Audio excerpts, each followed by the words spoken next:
Welcome to the Narrowing Path, Walking the Spiritual Walk. My name is Steve Van Eiderstein, and thank you for joining me today for the daily James Allen's meditation reading. That we'll be reading March 15th today, obviously. And it's going to be hopefully a little bit more to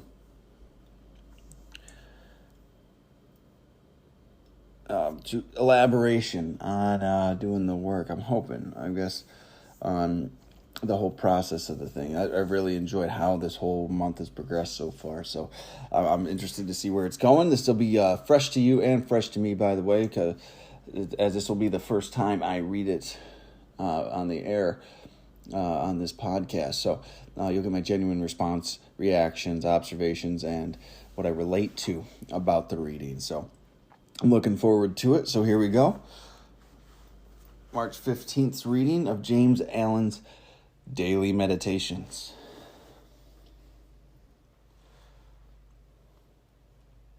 Purification of the heart by repetitive thought on pure things. Man is a thought being. His life and character are determined by the thoughts in which he habitually dwells. By practice, association, and habit, thoughts tend to repeat themselves with greater and greater ease and frequency. And so fix the character in a given direction by producing that automatic action which is called habit. By daily dwelling upon pure thoughts, the man of meditation forms the habit of pure and enlightened thinking, which leads to pure and enlightened actions and well-performed actions. By the ceaseless repetition of pure thoughts, he at last becomes one with those thoughts, and he is a purified being, manifesting his attainment in pure actions. Attainment of divine knowledge by embodying such purity in practical life. Well, I guess it delivered on what I was looking for. That's a great step to take. It's a great practice to bring into your own life. The thoughts we have need to be governed, need to be marshaled, need to be directed, in James Allen's As a Man Thinketh, one of my favorite books ever, he talks about how you don't. It's a common metaphor, I guess, that our mind is like a garden. We have to tend to our garden and weed our garden to get rid of the bad thoughts and let the good ones grow. But what James Allen takes a further step to is you have to intentionally plant the seeds you want there too. You can't just hope the right things are going to get there. Because you might make some progress slowly but surely, but if you actually take initiative and you plant the seeds in your mind with intention, meaning if you practice pure thoughts and you meditate on spiritual principles and spiritual values and the good side of life, you're feeding yourself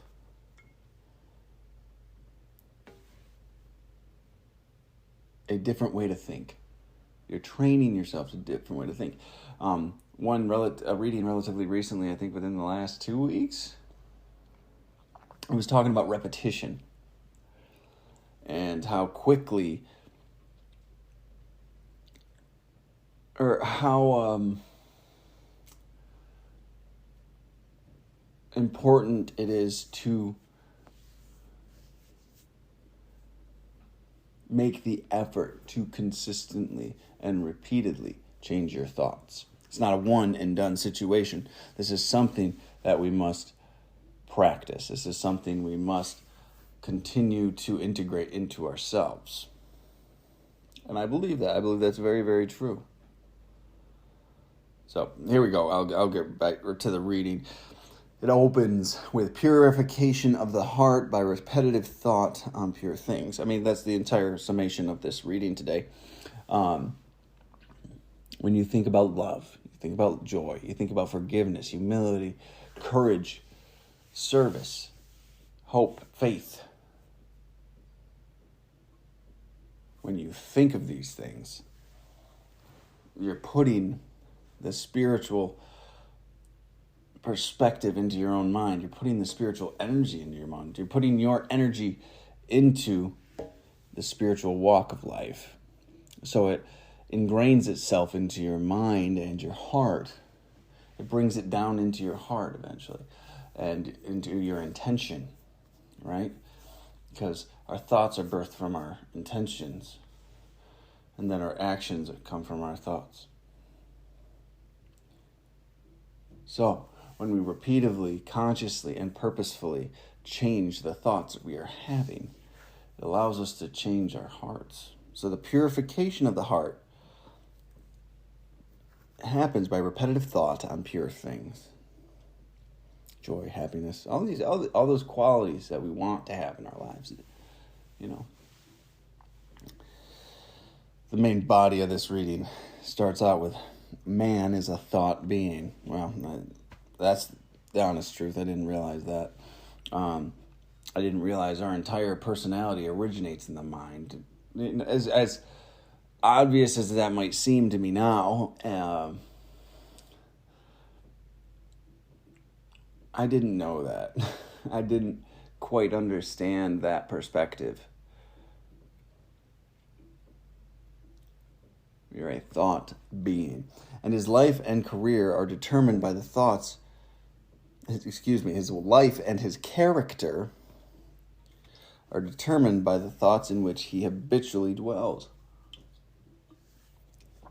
So if you're constantly dwelling on negative things or negative principles, I don't know if they're called principles there, but negative characteristics like frustration, anger, aggravation, despair, like there's a whole list we could go on with that, right? If you're thinking about those things, or hopelessness, that's a big one, or helplessness, being stuck, things like that. When you think about those things, that's what you will see, and that's what you will bring into your life over and over and over again. That self-sabotaging, people will call it, but I am a firm believer you get what you're looking for. If you're looking for all of those things all the time because that's what you constantly dwell on, you're going to find them.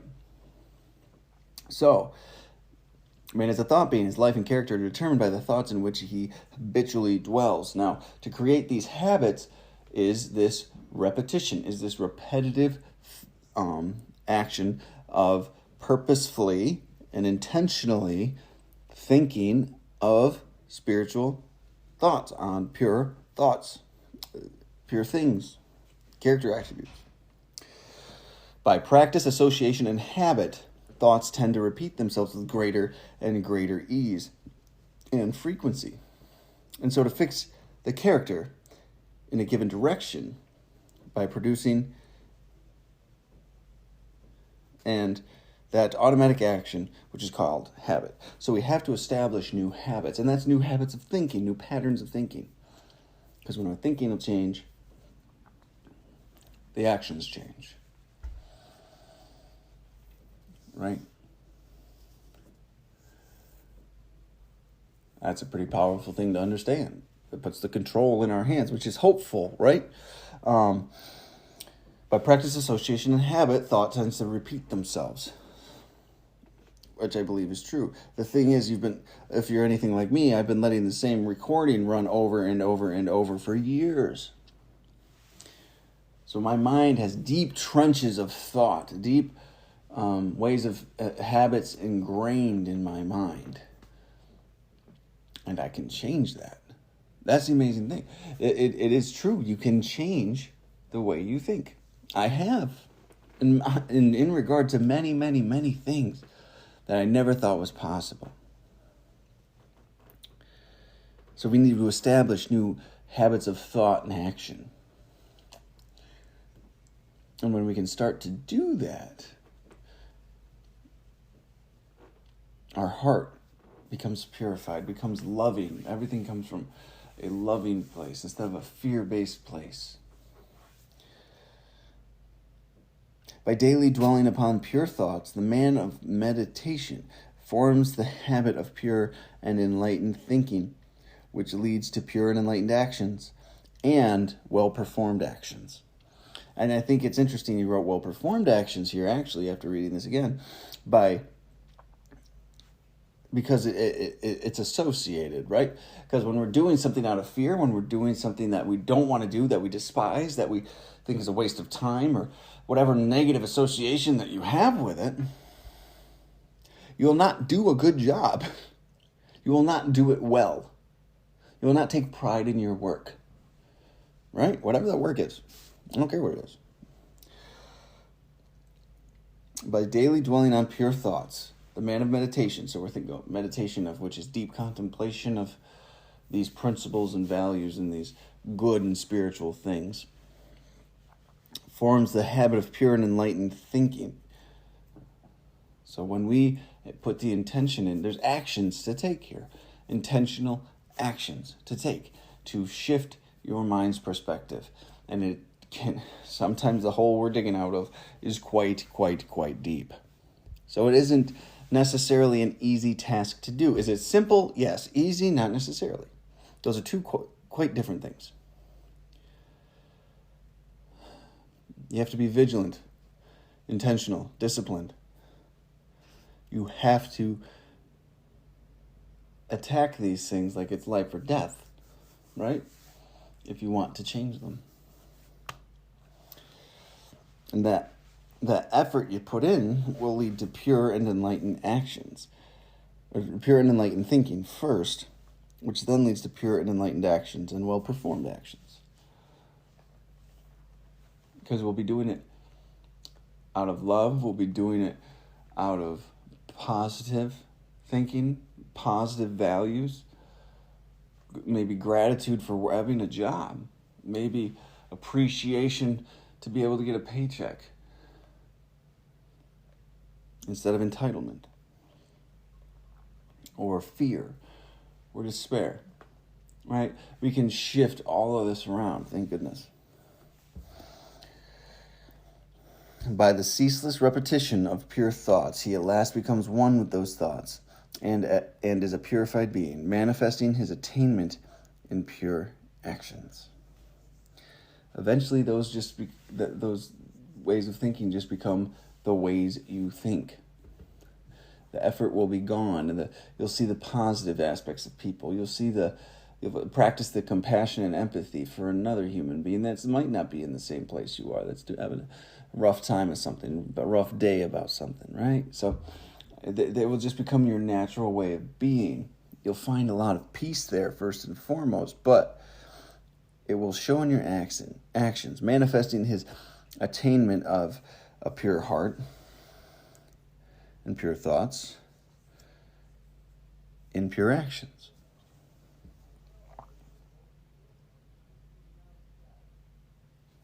And I believe that to be true. I believe a lot of people can do lip service to what is right and good, but not nearly as many actually practice what is right and good, which is a sad state, but is the truth.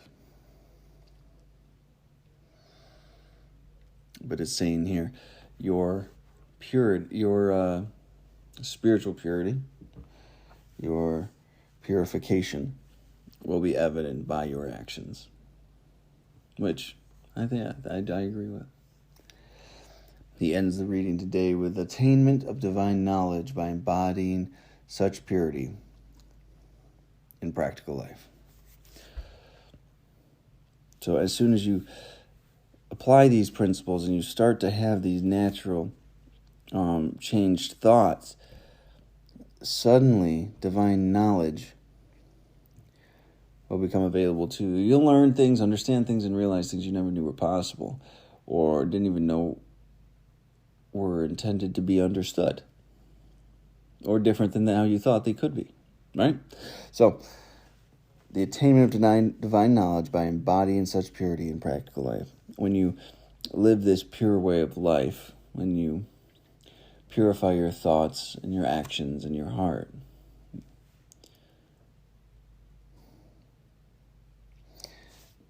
You make room for this knowledge to come in, for the good of the world, the God of the world, the energy of the world, spirit of the world, whatever you want to call it, Mother Nature, that whole spiel. When you do this, you're making room for amazing things to happen in your life and others through you. And you'll start to learn and understand a lot more things. So, today's definitely delivered on what I was looking for, on the understanding that this is about changing and how we can actually do that and why we should do that. This isn't about just stopping an outward action and stopping there. We have to take a look at the thoughts behind it and habits behind it and patterns behind it. And we take a look at the belief and the intention behind those thoughts. This is a process to eliminate bad behaviors. It is a process, but it is so worth it at the end. So, great reading for March 15th of James Allen. I'm looking forward to jumping on with y'all tomorrow as well for March 16th. So we shall see how that goes. So thank y'all for jumping on with me today. And until next time, thanks.